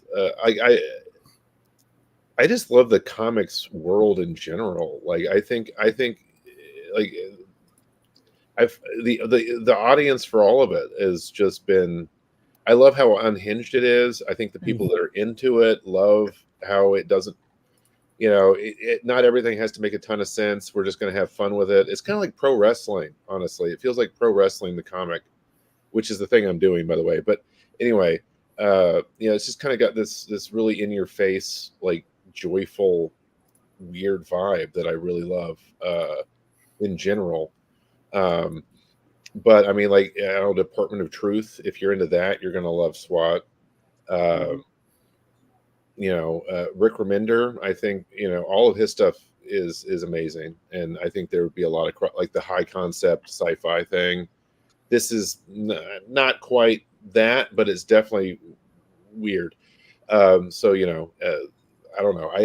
I don't know if I have a specific type of 20 to 25 white male with a college degree levels of understanding or whatever. But I think the general comics audience will be into it quite a bit. All right, cool. Yeah. Tom. So this will sound weird, but for the most part, I have never considered what my audience wants. Yeah, no, I get that. I get that. There are some exceptions, but I really have never considered that, because I've always just written. There's an old thing that I heard when I first started writing, and it was write the things that you wish would exist. And so that's really always been my track, is okay, it's Monday morning. What am I writing? Is it superhero day? Is it shark day? Is it Western day? Like, what am I doing today? And how can I make whatever that is as cool as possible? I will say that to be more specific to the question, though, for me, design is like beyond important. So the design of the characters, the design of the world, the design of your logo, professionalism, I guess, would be like the key, right? You don't want someone to come to your table and be like, well, this looks like your 8-year-old cousin drew all this and I don't care. So a level of professionalism, I think, is what will either attract people to the booth or to the book if it's just on a rack. And then, of course, you know, general visual, and then like, oh, what is this? Insides also are good. You know, they're equal to the cover. It's not like bait and switch. Like, oh, great cover. Oh, his cousin drew the insides. I get it. Right. So I think all of that matters to the customer for sure. But then for me, because I do so many different things, it's really hard for me to be like 25-year-old, this guy, because like I said, I've got horror, I've got Westerns, I got superheroes, and all of those people are all individual things that have a somewhat of an overlap. But again, I also have very specific partitions with people. Mm-hmm. I also toe the line of like, I am almost to some degree bait and switch, because a lot of my stuff is like, hey, look at the girls. But then when you get to the book, it's not that. The book is not, hey, look at the girls. The book is just like, if you were to read Spider-Man or Batman or whatever, it's along those lines. But I still have that sort of attractor of, you know, the variant covers and things like that. So there's a little bit of bait and switch for me. But I think that because our quality of the general book is good, that even if they buy the variant and they open it up, they're like, oh, this is still a good book. And then, you know, I fully am aware that I can make more money if I put naked chicks on my book. I'm well aware of this fact, but I have drawn my own line in the sand on that, to where I will only do it, number one, with specific books, like Penny for Your Soul. It's a Vegas book. It's fine. We can do it. It's a thing. Ursa Minor. It's vampires. We've seen naked vampires our whole lives. It's fine. But like even within Penny for Your Soul, there are characters that it will never happen with. I will never do it with Joan of Arc. I will never do it with Mary Magdalene. So even within that, I draw my own lines, even though I know full well that if I would be like, we're doing a Joan of Arc nudie book, I mean, the money would just come flying at it. So that again is just me. It's like in that case, I do know my audience. And I tell them, no, you don't get it. But what happens then is that when we do that stuff, there's like this crazy reaction, like, oh my God, Tom did like a weird nude cover. Like, what's going on? So there's like a reaction to it versus oh yeah, it's another nude cover. It's actually kind of a quote unquote special moment because we don't really do it. Mm-hmm. So I mean, if I were to walk by, you know, my stuff at a table, I think there's so much variety and there's so much artistic variety. And I think that the product from cover to cover is good. I think just that professionalism is what should theoretically attract and maintain, you know, somebody new. Yeah, cool. Mr. J. Yeah. Repeat the question for me. If you, Jay, we only got a half an hour. Well, it is kind of a tricky question because it's like, I'm asking everybody to, you know, instead of thinking about how you sell to a customer, mm-hmm. how the customer is seeing your stuff. Like if you were if you were your own customer, if you were a customer looking at your books and you didn't know anything about the books, what are they seeing? Like is what you're offering what you think will attract the customer that you want? I hope so. Like, you know, I'm the zombie book is called New York versus the World, right? You don't know it's a zombie book, so I got to make sure I'm putting zombies on the cover, so there's some sort of association with the customer. Okay, this is about, you know, dead folk. I got a book titled Shield of the Interceptor, and on every cover, you know, you got your guy with the great big magical shield on there. I try to pay attention to the covers now that I'm more experienced, that I've got a bit more seasoning, right? Because that's what's gonna be the first thing to attract the customer. Make sure the title encapsulates what the story is about, right? Shield of the Interceptor. All right, it's So it's about about a this spear. guy's shield, It's about a right? guy with a spear. It's got a guy with a spear. I dropped the ball with New York versus the World, right? With it being a zombie book, but I hit it with the other book, The Dead Princess, Vicky Styx, and as the story goes off, you'll find out what she's about and why she has that title added to it. It's experience that prepares you to make sure that the reader, the consumer, understands what the book is about in an instant. And that's not something I think I fully have a hold of. I think that's something that I'm still learning to understand. And I'm going to drop the ball a few times on that, but hopefully I course correct when I need to. No, yeah, maybe. Did I catch it? I don't know. It's like it's such a yeah. I mean, because it's like I don't even know if I could answer my own question, because it's like, because the more I think about it, it's like, okay, what do people see when they look at my work? And then it's like that only kind of brings it home more, that it's like I'm doing a comic for an audience that's probably not in the comics section that I'm sitting in. You know, like it's kind of like I feel like I should be more at anime conventions rather than comic book conventions. You know, like that's kind of like, you know, like, and that's why I think that kind of like with Kickstarter, there's only so much I can do. Like I don't know. Yeah, it's just it's kind of like, But through yeah. Kickstarter, you're reaching a global audience. Well, right, yeah, but it's still very limited. Yeah, it's like, okay, 1 in a million of a global audience means that I should have an audience of 7,000, but that's not what's happening. That's right. You know? But I mean, the people that I do have are loyal. From what I can tell, it's very it's very consistent. You know, so loyalty is something that I'm projecting onto them.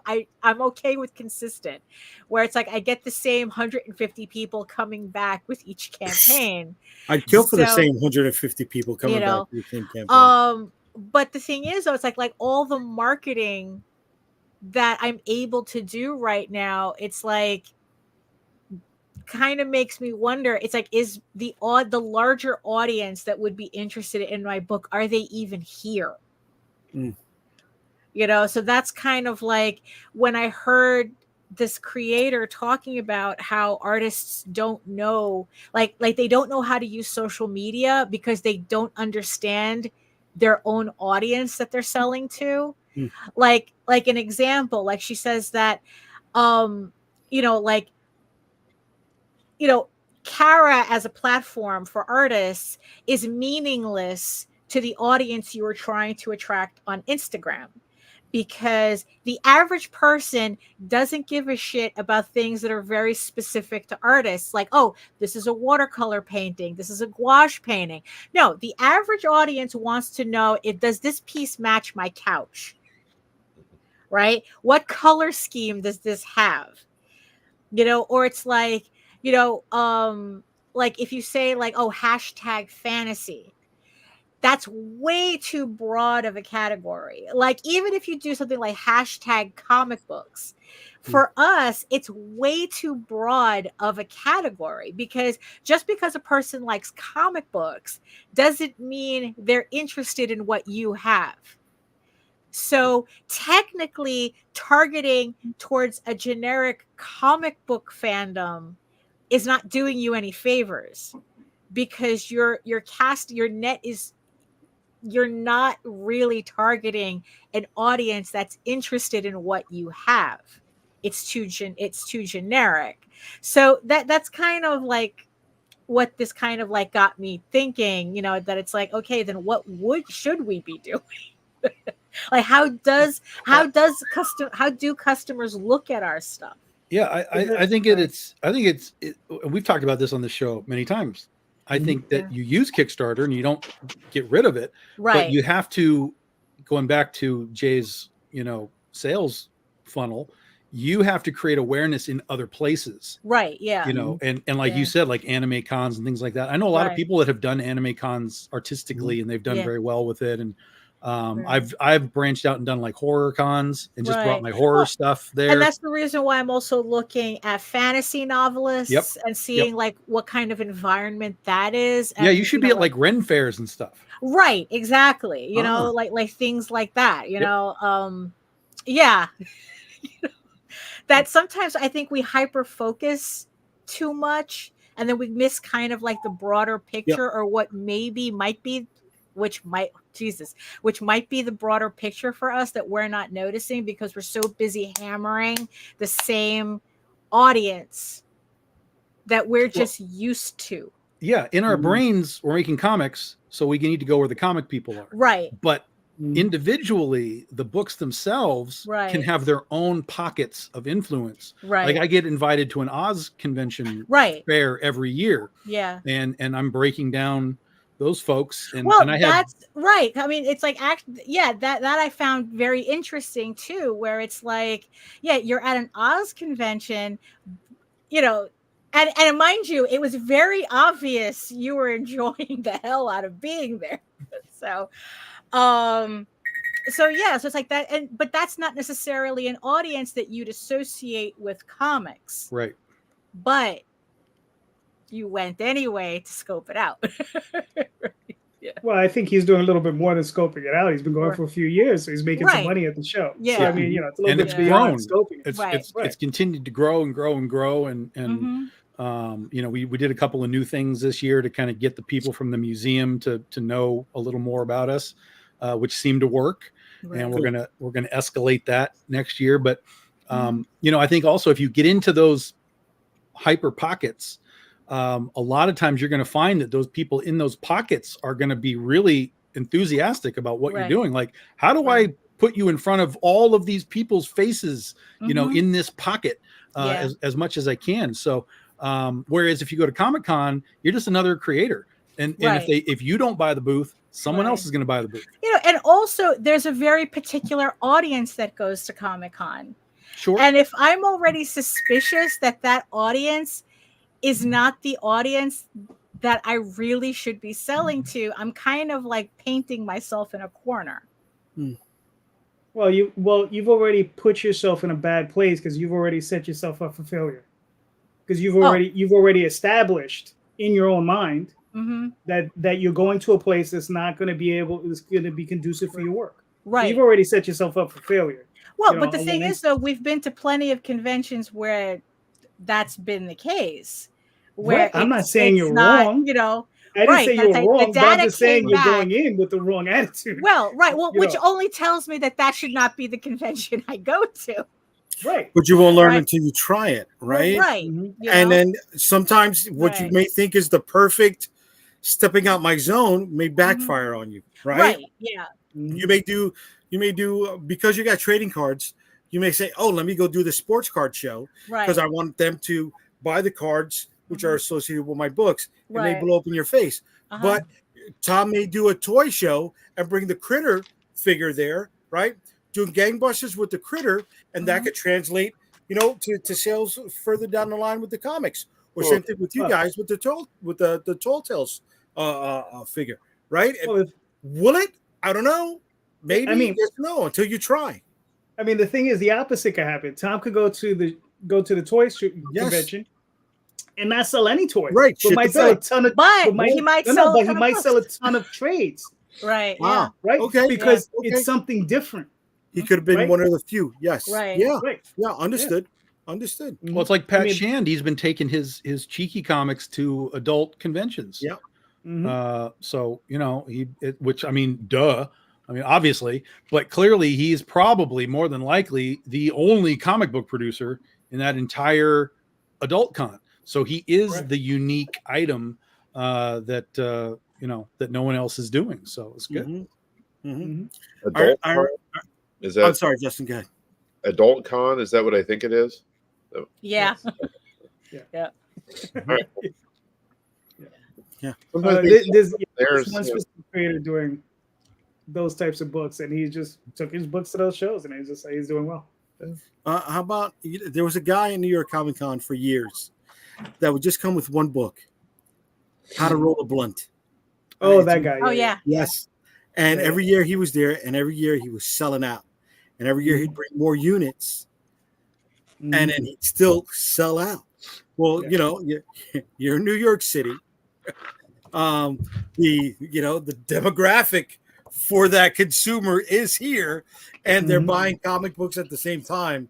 So that for him was it was a win-win situation, right? Well, and also it's like a book like that satisfies several niches. Yeah. You know, it's it's the people who actually are reading it as an instructional booklet, the people who are buying it as a gag Satire. gift, Yeah. right? The novelty of it, Mhm. right? I mean, it pushes it satisfies a whole bunch of different things. Yeah. Yeah. So Jose, so if you were your own customer looking Mhm. at Oswald Right. and you didn't know what it was, Okay. right? What would be about it that would make you buy it? Okay. Pull up my campaign. Okay. Let's find out. Watch your How come feet he as you gets drop his that campaign Science. twice? Science. Science. Uh-huh. So here it is, the Oswald Chronicles, right? So I mean, for myself, I mean, I like good artwork. I think that's what I have. The other thing is I like high-end fantasy. I like the crazy fantasy of this stuff. So I have my magical mouse walking through dream, getting in these crazy adventures. He's running into cyclopean babes, and he's trying to help them out as they fight demons. He runs Did you into say dragons. cyclopean babes?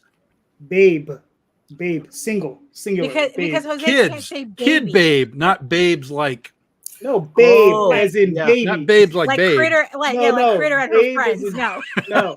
No, babe, baby. I was Like, you as an had me actual- like I was like, wait a minute, what did I miss here? Right, Cyclopean No, babe. he's- Isn't that he's like a one-eyed cherub? baby. Wouldn't that be a cherub? Because he's got angel wings, yes? Yeah, well, he's an angel, yeah. Oh, okay. But he's not a cherub. He's just a baby. He will eventually grow up to be an angel, a big one. Oh, you're doing Like an the adult. old. Okay, I got you. Yeah. All right. Mm-hmm. And through the course of these stories, if you look, there are different art styles in here, right? So we have this section where it's a little bit even more cartoony than what normally is, right? And this is the sort of thing I like. It is just insane storytelling. You got just stuff that just keep scrolling through that, and like I said, I mean, and we have this story which was illustrated by Luigi Turrell a few years back. I commissioned him. He's the guy who did Rags, and again, it's just done in a different style, and it's him and his babe helping this little teddy bear while they're in dream, and it tells this different story. And that's the other thing. It's not based on any one story. There are multiple stories being told throughout this one story. And look, and I have this other fantastic artist. Oh, forgot I did this. Yes. Right. So Daphne illustrated this story, has a bunch of unicorns in it. And again, it has like just another story featuring Oswald, featuring this baby. And, they're going on all these adventures while Oswald is trying to help this baby find his parents. So that's what this is all about. So, I mean, I think those are the things that I would enjoy as a fan. But the thing is connecting with that group, because I feel the people that would most enjoy this sort of thing are people who would enjoy Vertigo comics, Oddball, independent comics. So, I mean, those are the types of things. So there you go. People maybe who like Redwall, Secret of Nim. So, but yeah, it's what was that? What was the demographic that we had in San Diego? 14 to 16-year-old girls. Yeah. Because we had a clutch of them. and the funny thing is, you had a hard time accepting that. Yeah, I did. We would go to San It was Diego. just funny because I don't know who he expected to sell Oswald to. Yeah, and then it turned out that his main audience were 14 to 16-year-old girls, and he was just like going, yeah, and they would come every year, and they would buy bunches of books every year, and it was like, okay. And the thing is, at the time, it wasn't even comic books; it was all prose back then. Yeah, So, yeah. So, you know. All right, so there you go. That's my answer. Jay, do you have a question? Yeah. It's a little bit the opposite of what Daphne was asking. And maybe Tom answered this. But before you started this book, before you started your books, nobody was asking for Critter, SWAT, Oswald, Eagle Raven, Shield of the Interceptor. Nobody was asking. They just didn't know it. They didn't know it. Right. But you did it. You did it. And you found your audience, or you're finding your audience. So who are you continuing to do this book for? To satisfy your own, not in a negative way, your own ego, your own vanity? Or are you looking to satisfy the audience that you have found? And how long will you take this? Okay. I don't know, Tom. You want to take that one first? Well, I write everything for myself because I want to do it. I whatever it is that I think I'm doing, I'm enjoying it. But the flip side to that coin is when you do give it to somebody and they read it, and then they have the reaction of, "Yo, that's really cool." So you get a very easy, symmetry to the whole thing in my brain. So, it's like when I made Penny for Your Soul, that was the first book that came out, and it was terrible. I mean, it was written terribly, not conceptually, but like my writing, I was too new, I was too raw, I didn't have an editor, and that's why we went back and fixed it a couple of years ago. We George Lucas did a little bit, but conceptually, the fans were like, "Yo, I like this." Whatever, despite the typos and whatever's in there, I like what this is. And so we immediately kind of had that connection. Like, okay, Tom may not be the perfect writer, but he has cool ideas at least. And then that allowed me to just keep going and going and going and create all this other stuff. And I became kind of known as like one of these sort of prolific writers, because at one point I was writing like 5 different titles. We were releasing 3 to 5 issues a month through Diamond. Like it was batshit crazy. What we were doing up until the Aspen break that we did. So, people were looking at me like, "Dude, you've been doing this for 4 years. You've got like 6 different titles and they've got all these different issues." I'm like, "Yeah, this is the job." Right. So in my head, I was like, this is the job. So yeah, I for me, but again, it's always, I want to make something that I like, because if I don't like it, I don't think anyone else is going to like it. Okay. If I'm writing this, I'm like, this is garbage. I don't want to put it out and give it to the fans. I want to make sure that's one of the advantages of Kickstarter now, is that it has actually slowed me down to where I can really focus on particularly like pacing the story, really grinding into character and stuff, as opposed to, shit, I got to put another script out. I got to keep going. Like there's no stop when you're doing monthly stuff. So when you're doing it even quarterly, you've got a little time to breathe and really put a little bit of extra mustard, on the dog before you get it to the fans, which I think they appreciate. I think I'm seeing that. We had a discussion on a show the other night where we were talking about, they were asking me like, what's my favorite part of the books that I've done? And I talked about that, and they were like, "Oh yeah, that's like really good." I'm like, that's the synergy that comes. If you are doing what you like, that will transmit itself to your fans, because they will feed off of that energy of like, "Oh, Tom really worked hard on this. He's really happy with what he did. Let me see what that is." And then, hopefully you get it kind of kicked back. But yeah. Nice. All right, cool. Justin, what are your thoughts? I'm entirely in it for the ego. So is Daphne. There, It's right in brother. the title. Listen, Literally and don't figuratively. knock yourself for it, man. I said it's Mhm. not a bad thing. It's not a bad thing. No, I mean, well, I've written 2 series now that are complete, and I'm pretty much just trying to entertain myself, Yeah. honestly. Mhm. And I figure if I do that, then other people will love it too. Yeah, I mean, I don't do more. There is no targeting. You know, I'm not throwing in stuff. I'm throwing in stuff because I think it's funny, or some random crap that happened to me. But I do believe that if you just put yourself out there and are just genuinely expressing yourself, that people will be into that. Like, they will respect that. They will want to know more. You know, and as long as it's just really, really out there, you know, really in your face, and passionate, I guess is basically what I'm trying to say. If your passion is visible on the page, they're going to love it, or at least tolerate it. Tolerate it. Yeah. And one more thing real quick is, when I started this, I didn't intend to publish my own work. My intention was, I'm going to write shit. I'm going to send it to publishers. They're going to take it and they're going to publish it and they're going to do the whole thing. I got shot down by 6 publishers. Now, I didn't even get shot down. I didn't even get no's. I got silence from 6 publishers that were like, what the hell is this, man? That's even worse. Get this out of here. So that squarely put a chip on my shoulder that said, I'm going to prove Image Comics and all these other places wrong, that I can do this, that what I have does have some value to at least myself and maybe to somebody else. And that chip went a long, long way for me when I was getting started. Nice. Cool. Nice. Well, if it wasn't for that chip, would you have done it anyway? Sure. Yeah. I mean, if they had, well, here's the thing. You have 2 options at that point, right? If you send out a whole bunch of stuff to a whole bunch of publishers and they're either ignoring you or telling you, no, not interested, you have 2 options at that point. You can say, well, shit, I guess I'm not good enough and I'll go do something else.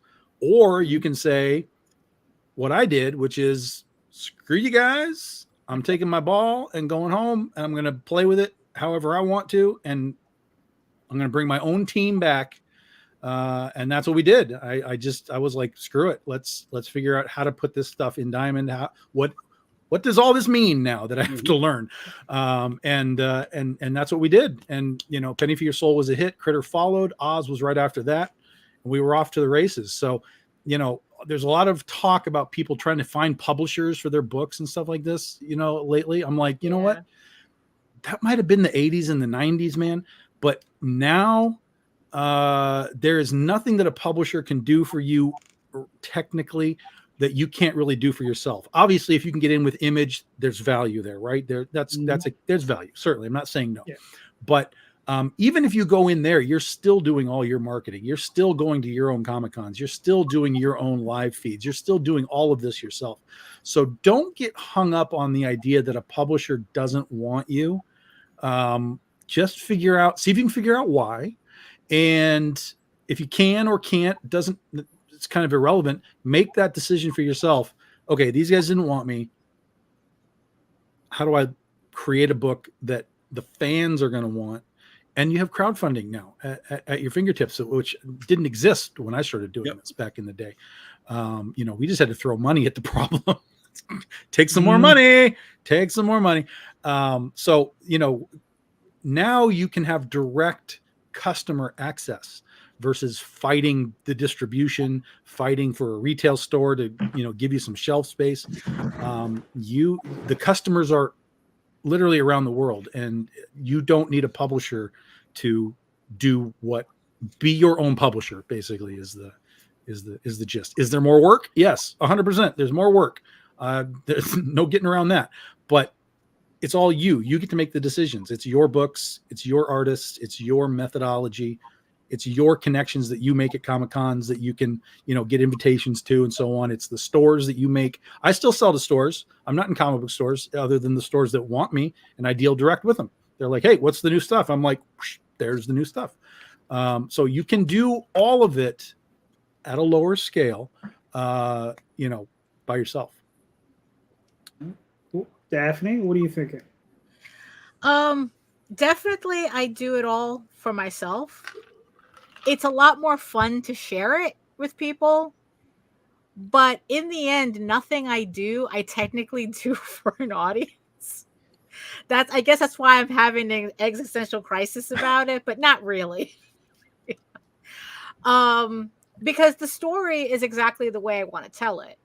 And it's and it's like, in my goal right now, like I said, is to finish the series, regardless of how it does on Kickstarter, regardless of anything else. That story is getting done. It's like I just finished putting together I guess, like the file for the third trade paperback for Eagle Raven, and it's like and setting up the trade paperback for volume 4. So that's happening regardless of whether I'm able to raise my backer count or my audience from 150 people or not. Because in the end, I want to see this story. I did this story because I wanted to see it. And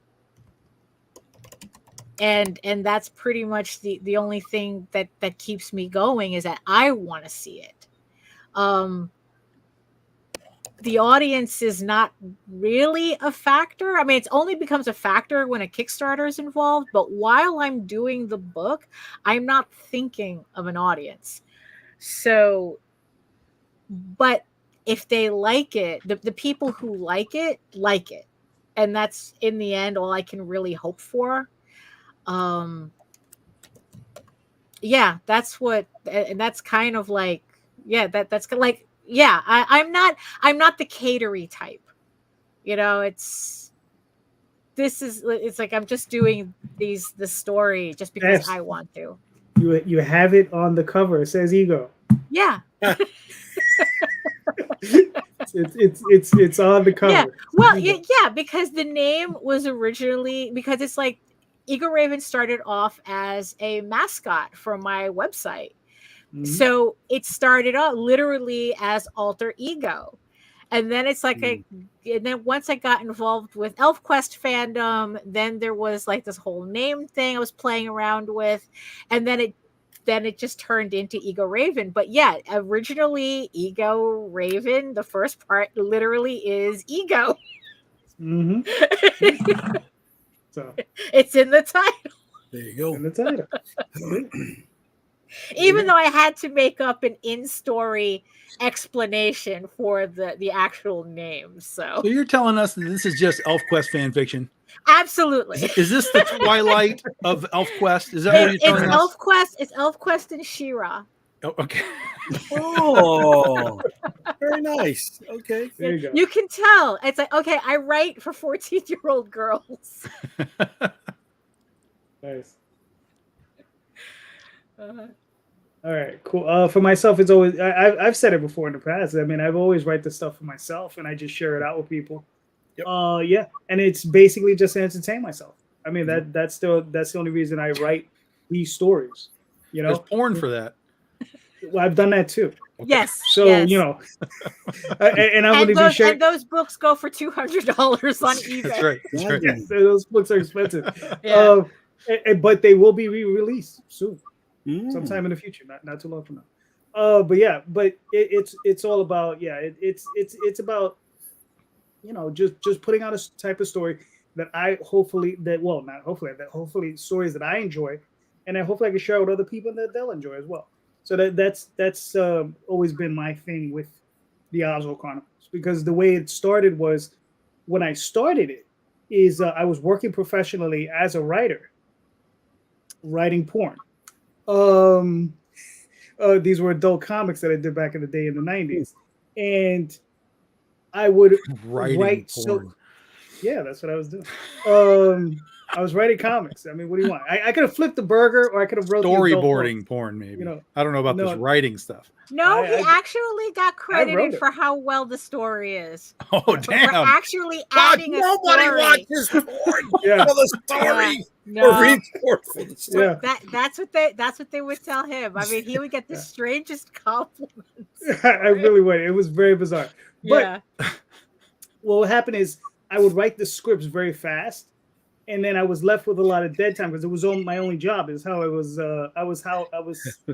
That's how I supported myself at the time. So I needed something to do in between. All of the artists that I used to work with were working on these books for this publisher. So I was like, what am I going to do? So I started writing the Oswald Chronicles, and it was all as prose. So I started that just literally to entertain myself, keep myself busy. So there it is. So Jay, answering your question. Oh, definitely running it for myself, right? I'm taking with Shield of the Interceptor. I'm taking him to locations that I would like to see more of, right? I'm taking him to some locations that are dealing with my ancestry, right? How do I spin that? How do I challenge myself to make an entertaining superhero story in areas that aren't normally traveled in popular comic books? With New York versus the World, again, it's Escape from New York and the Warriors. It's that 1970s gritty, post-apocalyptic looking style of New York, but with zombies. I don't think I've ever saw that, right? I saw.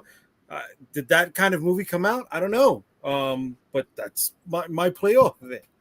So I'm writing. I'm definitely writing for myself. Trying to make myself pop and like, oh, that's cool, and trying to make others pop at the same time. Sometimes a little too ham-fisted with my story. Sometimes I think I tell a very interesting narrative. Yes. Fair enough.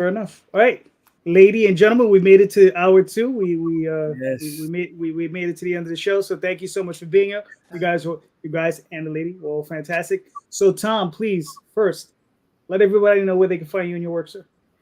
Yeah, we're pretty much live on Facebook. That's step one for us. There's no Kara for us, guys. Sorry, I'm not doing Kara. Just stop with that. Stop it. We all know it's not going to work. Stop it.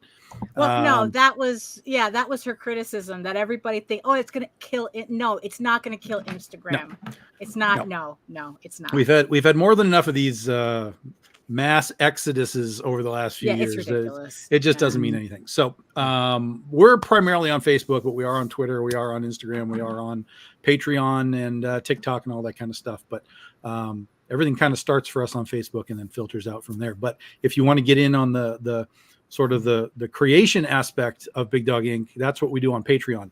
So you get to watch everything get made, from logos to design to line work to colors to the whole thing.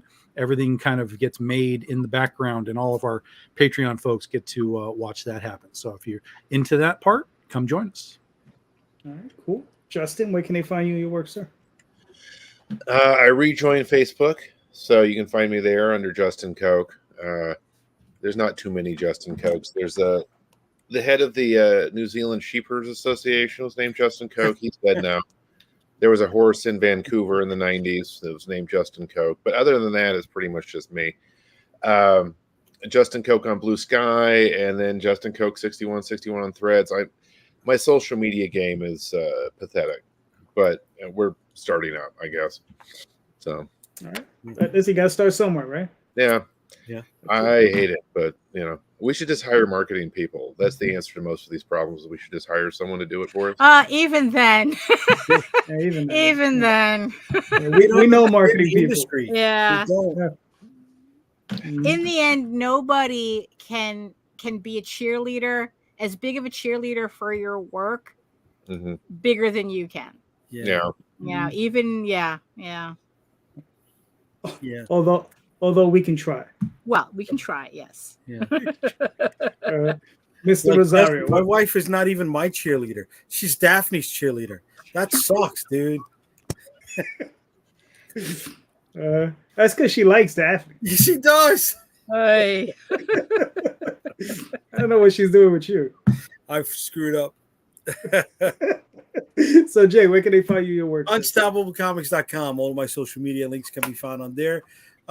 New info will be found on there. But next Saturday night, we're coming back with Comic Book Streamland. Yes, I almost called it by the other name.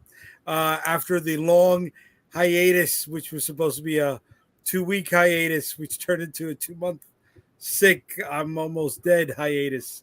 So we'll be back next week We'll try to stump Tom with questions like, which business is still, running, Barnes and Nobles or Borders.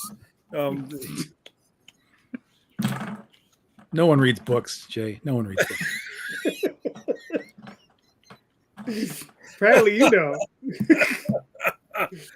Yeah, so Saturday night, 9:00, Comic Book Streamland. Hang out with us while we bust each other's chops more.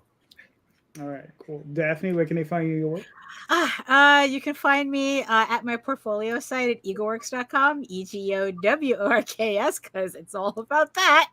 And there you can find links to all of my galleries and social media sites.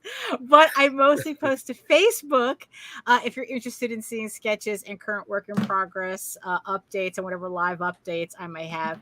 And also you can find me on YouTube for 600 videos, over 600 videos of artwork and live streams. And also you can catch me about every Wednesday at 4 p.m. Eastern for my own draw stream. And and also at my website, you can read Eager Raven and Tall Tales for free if you want to check that out. Cool. So I'm JD Calderon. You can find me on Facebook, Twitter, or X, or whatever you want to call that thing, Instagram, DeviantArt, all under JD Calderon. YoswellChronicles.com, TallTalesOnline.com, and most importantly on Kickstarter, currently running today. And just remember, everybody, all these creators doing fantastic books. If you go into the show notes and into those links, they're going to have links to all of their campaigns. So please click on those links, buy those books. Those books are awesome. These creators deserve your support. And just remember, read more indie comics, especially ours. Have a good night, everybody. Night. Hey, Good night. it's fun, guys.